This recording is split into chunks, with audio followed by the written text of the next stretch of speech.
Buenos días, soy el doctor Víctor Rosell, cardiólogo del Instituto Nacional del Tórax y del Departamento de Medicina Interna Oriente de la Universidad de Chile. Me corresponde hablarles sobre el capítulo seguimiento post-trasplante cardíaco. Primero que todo, recordarles cuáles son las expectativas de sobrevida del paciente trasplantado cardíaco cuando se somete a este tipo de tratamiento. Solo mencionarles algunos puntos importantes en esta curva de sobrevida. La sobrevida en general de los pacientes trasplantados cardíacos al año es alrededor de un 85%. A los 5 años es alrededor de un 70% y entre 10 a 11 años la sobrevida es de un 50%. Sin embargo, esta modalidad de tratamiento ofrece algunas complicaciones y problemas durante el seguimiento. Obviamente hay un porcentaje de pacientes que fallecen en el periodo post-trasplante cardíaco. Y aquí en esta diapositiva les muestro las principales causas de muerte durante el seguimiento de los pacientes post-trasplante. Durante el primer año, las causas predominantes de mortalidad son la disfunción primaria del injerto, el rechazo agudo y las infecciones. Luego del primer año empieza a aparecer como causa importante la vasculopatía del injerto, una complicación propia de los pacientes trasplantados de corazón, y las neoplasias malignas por la condición de inmunosupresión crónica. Finalmente, luego del tercer año, las neoplasias pasan a ser la causa más importante de mortalidad y pueden localizarse a nivel de la piel, enfermedades de tipo linfoproliferativas y a nivel de pulmón. Aquí una gráfica respecto de la incidencia relativa de las causas de muerte en el seguimiento de pacientes trasplantados de corazón. Podemos ver el porcentaje de muertes acá y la temporalidad en el seguimiento de los pacientes con trasplante cardíaco, del primer mes al año, después del año, después de los 3 años, después de los 5 años, etc. Y podemos apreciar que en el primer mes una causa importante de mortalidad en estos pacientes es la falla del injerto, la falla orgánica múltiple y también las infecciones. Luego del primer año, después del primer año empiezan a ser importantes la vasculopatía del injerto y las neoplasias, y ya después de los 3 años pasa a predominar como causa de muerte en el seguimiento de los pacientes trasplantados las neoplasias. Y en segundo lugar, la vasculopatía del injerto también es importante como causa de mortalidad en el seguimiento a largo plazo, la disfunción del injerto. Aparte de la mortalidad que puede traer aparejado el trasplante cardíaco en sus diferentes etapas, también al trasplantar un paciente agregamos morbilidad, múltiple morbilidad, ejemplo, hipertensión, dislipidemia, diabetes mellitus, obesidad, enfermedad renal crónica, hiperuricemia, osteoporosis y, como ya lo hemos mencionado previamente, las infecciones. ¿En qué consiste el tratamiento médico del paciente trasplantado? Obviamente, como todo trasplantado, debe recibir la terapia inmunosupresora y al comienzo es una terapia en un esquema triple que incluye un corticosteroide, un inhibidor de calcineurina y un antimetabolito. Aquí hay detallados 3 esquemas de inmunosupresión triple que se pueden utilizar en el seguimiento del paciente trasplantado. En nuestro instituto, en el Instituto Nacional del Tórax, nuestro esquema de primera línea es utilizar tacrolimus, micofenolato mofetil y la prednisona. Luego del primer año, dependiendo del perfil de cada uno de los pacientes, se intenta suspender la terapia con corticosteroides. Otros tratamientos médicos que son muchas veces comunes a todos los tipos de trasplante, inicialmente una profilaxis antibacteriana. Si el paciente viene de su casa a trasplantarse, sería con cefazolina. Si el paciente estaba hospitalizado en el momento del trasplante, incluye profilaxis antibacteriana contra gérmenes intrahospitalarios, y un ejemplo de esquema que se puede utilizar es vancomicina más imipenem. Profilaxis antituberculosis con isoniazida, de acuerdo con las características de cada paciente, los resultados del PPD. Tratamiento médico: seguimos enunciando los principales tratamientos en el seguimiento del paciente trasplantado de corazón. Profilaxis antifúngica, nistatina colutorio, 100.000 unidades cada 6 horas, profilaxis antineumocitis girovesi con cotrimoxazol, y finalmente profilaxis antiviral contra el virus herpes simple, aciclovir, 200 miligramos cada 8, o en algunos casos de pacientes de alto riesgo de infecciones por citomegalovirus, el valganciclovir. Otras prevenciones, ya lo mencionamos, una de las complicaciones en el seguimiento tardío del paciente trasplantado de corazón es la aparición de la vasculopatía del injerto, y forma de prevenir una parte de los factores etiopatogénicos de la vasculopatía del injerto. Todos los pacientes trasplantados de corazón reciben aspirina en dosis de 100 miligramos por día y estatinas, atorvastatina u otra estatina, 20 miligramos por día.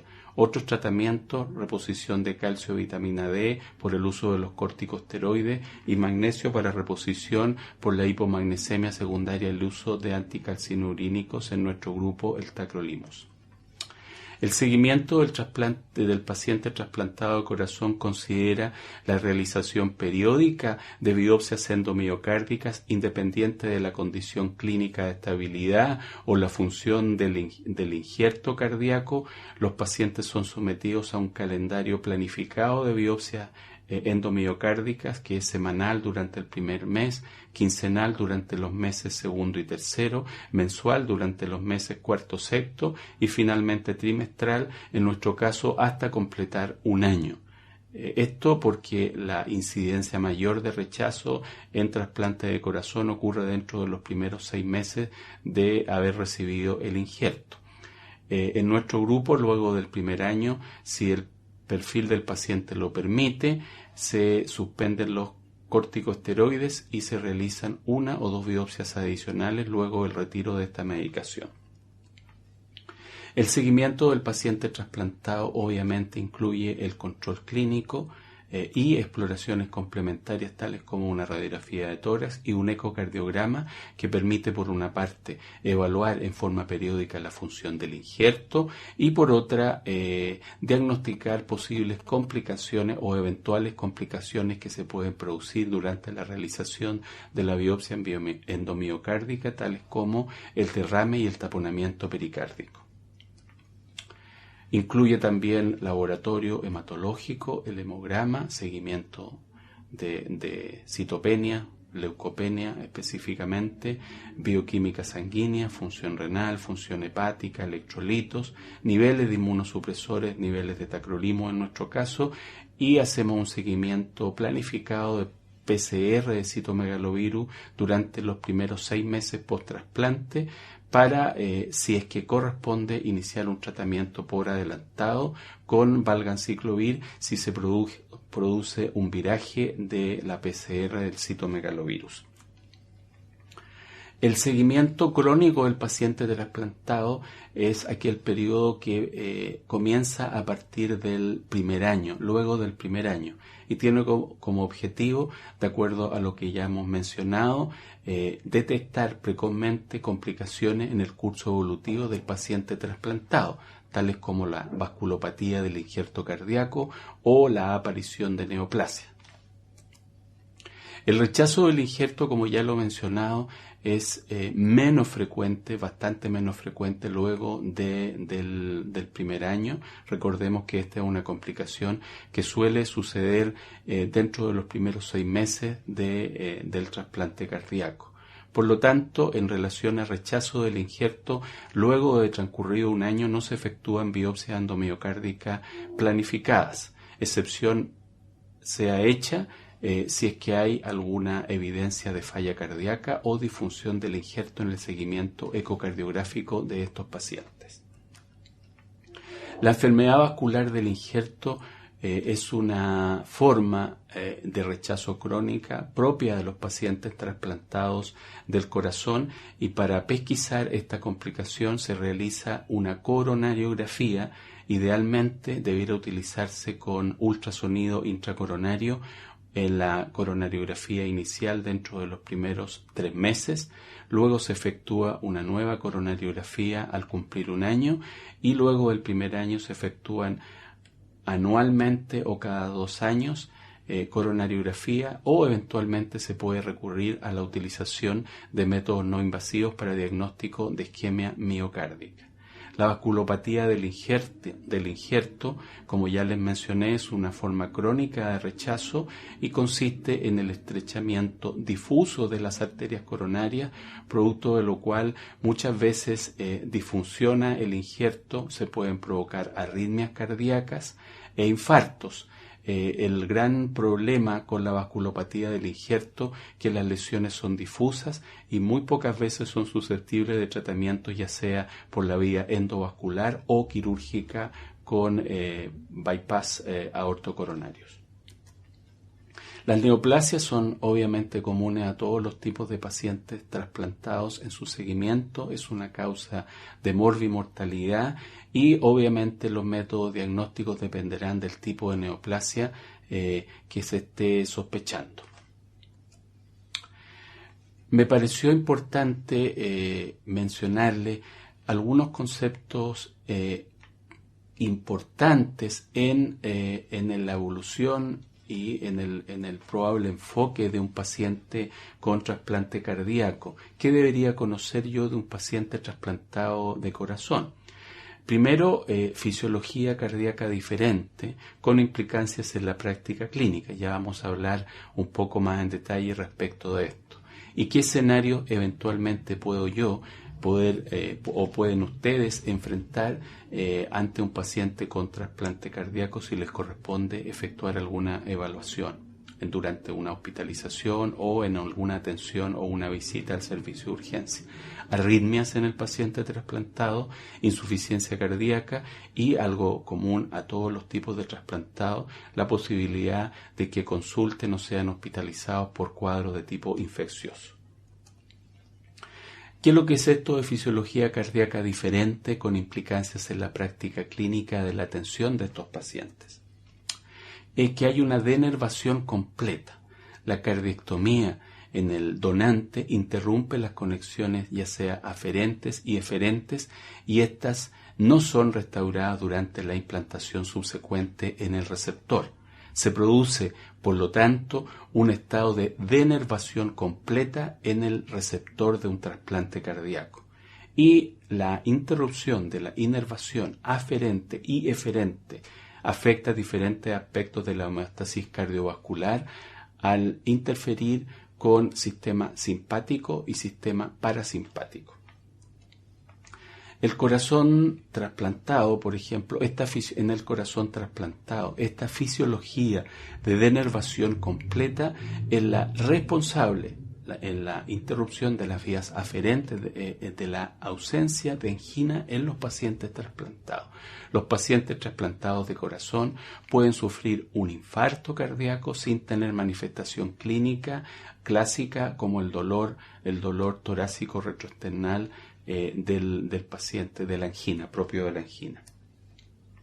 También otra consecuencia que tiene importancia en la práctica clínica y en la atención de estos pacientes son que las respuestas farmacológicas del injerto cardíaco son diferentes a las habitualmente esperadas. Numerosas drogas cardiovasculares de uso en la práctica afectan las respuestas fisiológicas a través de la activación o bloqueo del sistema nervioso autonómico. Por lo tanto, podemos encontrar respuestas diferentes en el corazón trasplantado en relación al uso de diferentes drogas. Por ejemplo, solo algunos ejemplos respecto de este punto. La acción de la atropina, utilizado frecuentemente en el tratamiento de algunos tipos de bradicardias. La acción de la atropina es mediada por mecanismo parasimpático lítico, Por lo tanto, lo esperable en un paciente trasplantado de corazón es que la atropina no aumente la frecuencia del corazón injertado cuando hay bradicardia, y esto es explicado por la denervación. Por lo tanto, la atropina no es un fármaco útil en el tratamiento de las bradiarritmias en el paciente trasplantado. En relación al uso de las drogas beta-adrenérgicas, los agentes simpáticos que tienen efecto sobre receptores beta-adrenérgicos tienen efectos exagerados sobre la frecuencia cardíaca y la contractilidad, el aumento de la sensibilidad a los efectos cronotrópicos de las catecolaminas, tales como el isoproterenol y la dobutamina.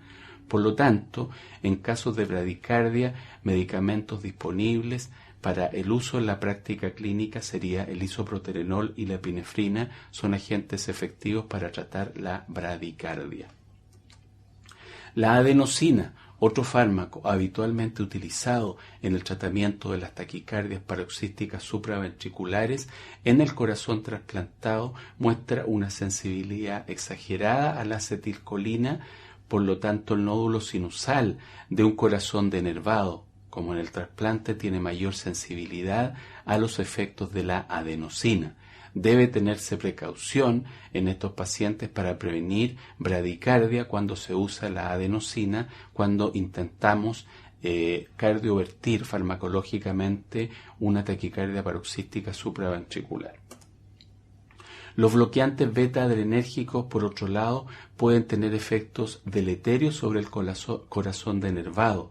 Este corazón denervado depende de la estimulación de las catecolaminas circulantes sobre los receptores beta-adrenérgicos. Por ejemplo, el propranolol produce una disminución de la performance del ventrículo izquierdo en reposo que es más significativa en los pacientes trasplantados. Esto es más evidente en el uso agudo en los pacientes trasplantados. Sin embargo, los beta bloqueadores usados en forma crónica son razonablemente bien tolerados, sobre todo cuando se plantea su uso más allá de los 6 meses a 1 año post-trasplante. Segundo punto, las arritmias en el paciente trasplantado. ¿Qué implicancia puede tener en un paciente trasplantado la aparición de arritmias, ya sea supraventriculares o ventriculares? Las arritmias auriculares, en primer término, lo más frecuente es que podamos encontrar extrasístoles auriculares.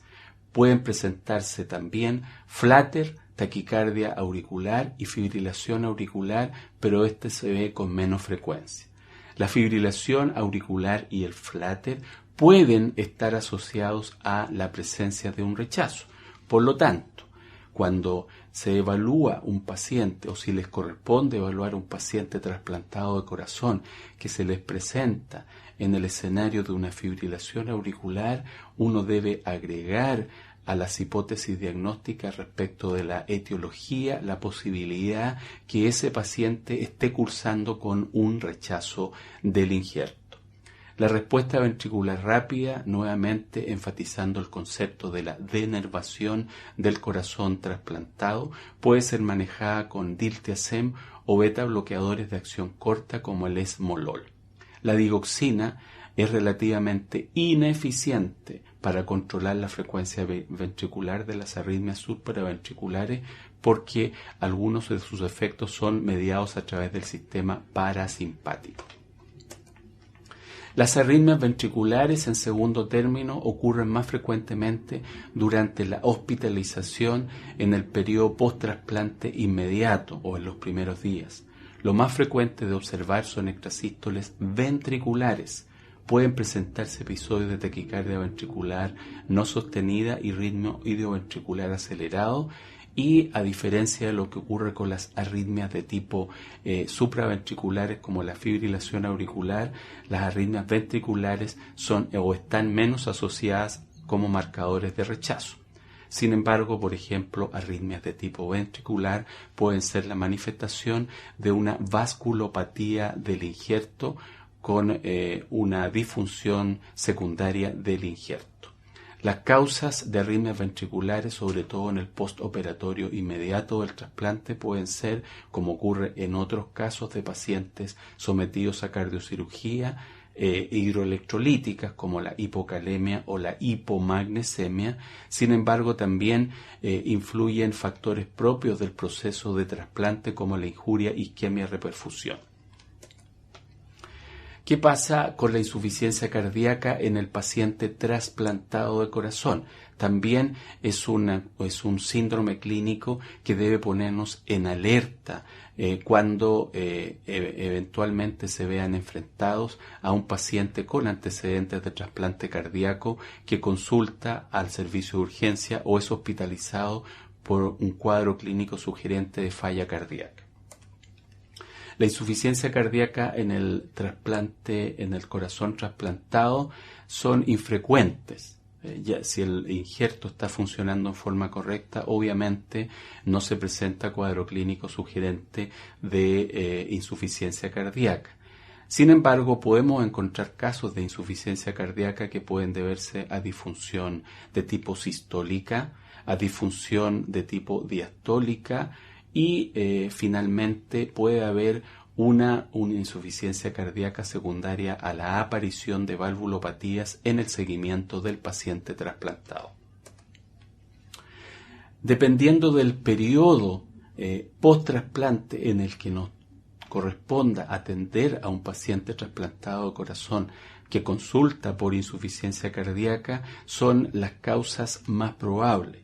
Acá en esta diapositiva aparecen las causas de insuficiencia cardíaca que se presenta precozmente post-trasplante, en el primer mes. Y ahí tenemos obviamente que pensar en el rechazo hiperagudo, en la disfunción ventricular derecha post-trasplante y en la disfunción primaria del injerto cardíaco secundaria a todo el fenómeno isquemia-reperfusión con periodos de isquemia prolongados, a donantes que no son óptimos o a alteraciones en la relación peso-talla entre donante y receptor. Luego del primer mes y durante el transcurso del primer año post-trasplante, la disfunción diastólica dentro de una fisiología restrictiva del corazón trasplantado es una causa que podemos encontrar. Sigue habiendo dentro del primer año la posibilidad de un rechazo celular agudo y hay que pensar en el primer año como causa de insuficiencia cardíaca en la posibilidad de un rechazo. Hay también rechazo ya no celular sino humoral, que es mediado por la aparición de anticuerpos, donantes específicos del receptor al corazón trasplantado y complicaciones también infecciosas que pueden afectar al injerto como una infección por citomegalovirus que afecta y provoca una miocarditis, o podemos encontrar en algunos casos la reproducción de enfermedades tales como la miocarditis de células gigantes en el corazón trasplantado. Acá tenemos una biopsia que, como ya les mencioné, forma parte de un protocolo bien establecido y planificado de seguimiento de los pacientes trasplantados con la infiltración de células linfocíticas en lo que es un rechazo agudo de tipo celular. Recordemos, puede ser causa de insuficiencia cardíaca desde el primer mes hasta el primer año, donde se observa con más frecuencia. Más tardíamente, en la evolución de un paciente trasplantado, sobre todo cuando aparece insuficiencia cardíaca después de un año del trasplante, puede deberse a esta complicación propia del trasplante de corazón, que es la vasculopatía del injerto cardíaco.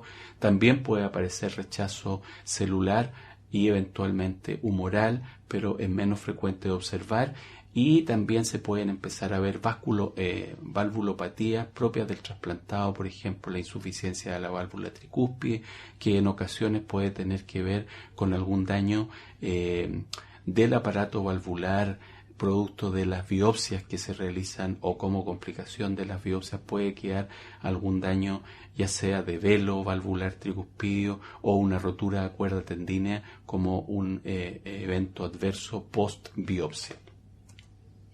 Acá tenemos entonces una coronariografía donde pueden ustedes visualizar que hay una oclusión de la arteria circunfleja y hay irregularidades significativas en la arteria coronaria descendente anterior.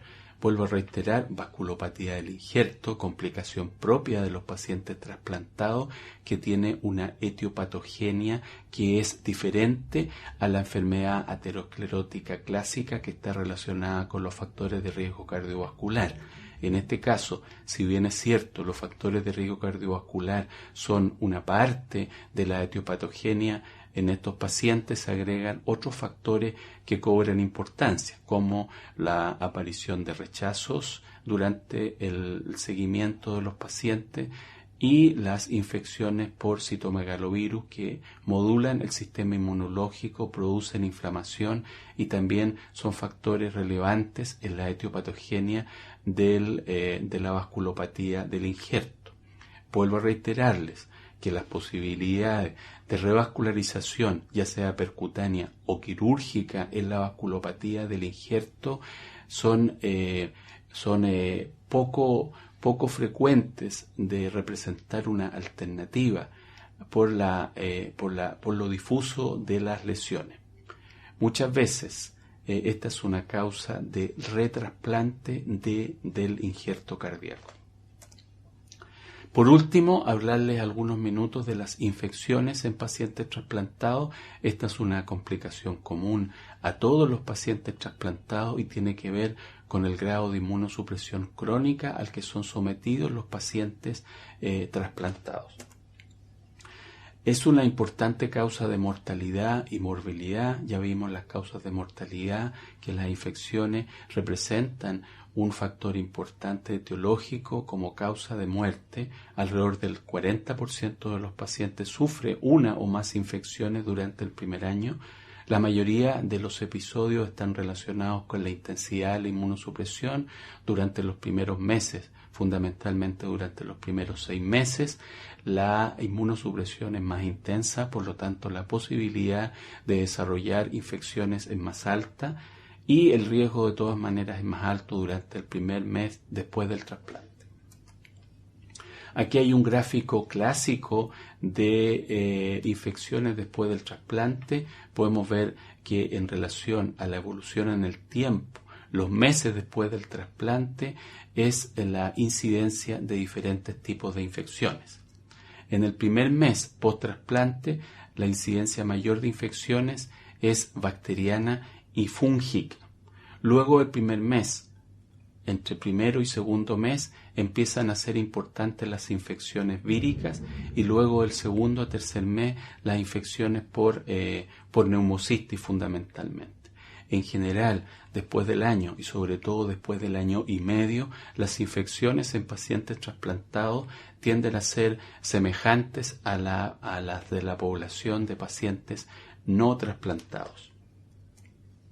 La etiología de las infecciones, la mitad de las infecciones son de tipo bacteriana, 50%, virales, un poco menor porcentaje, 40%. Importante acá recordar las infecciones por citomegalovirus, que en el caso del trasplante pueden tener una predilección por el injerto cardíaco y desarrollar miocarditis por citomegalovirus, infecciones fúngicas y las infecciones por el neumocistis.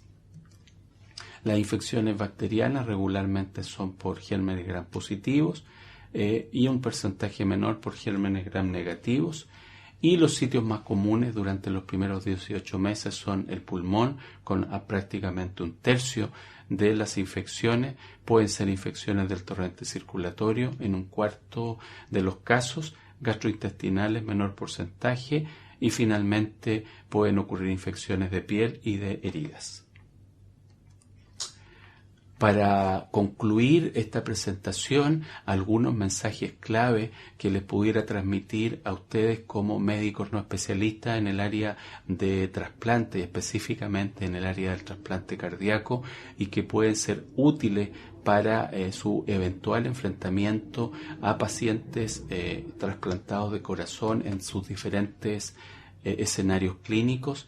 El trasplantado de corazón tiene una denervación completa.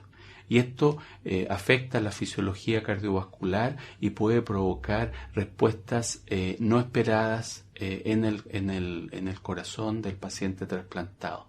La falla cardíaca, tenerla presente post-trasplante, puede orientar a un rechazo frente a una falla cardíaca en el seguimiento de un paciente trasplantado. Ya vimos, dependiendo del tiempo de evolución, son diferentes las causas, pero siempre pensar que un paciente trasplantado de corazón con falla cardíaca puede estar cursando con un rechazo.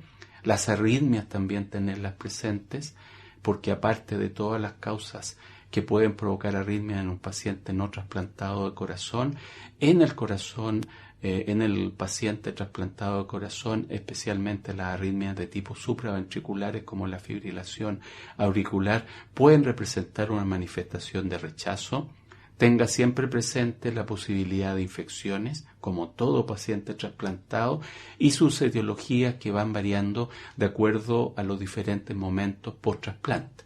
Durante el primer mes son algunas que son más características, luego el segundo a tercer mes son otras, luego el sexto mes son otras, y en general a partir del primer año son las habitualmente encontradas en la población general. Y tener presente también que hay patologías propias del corazón trasplantado, y este es el caso de la vasculopatía del injerto cardíaco. Muchas gracias por su atención.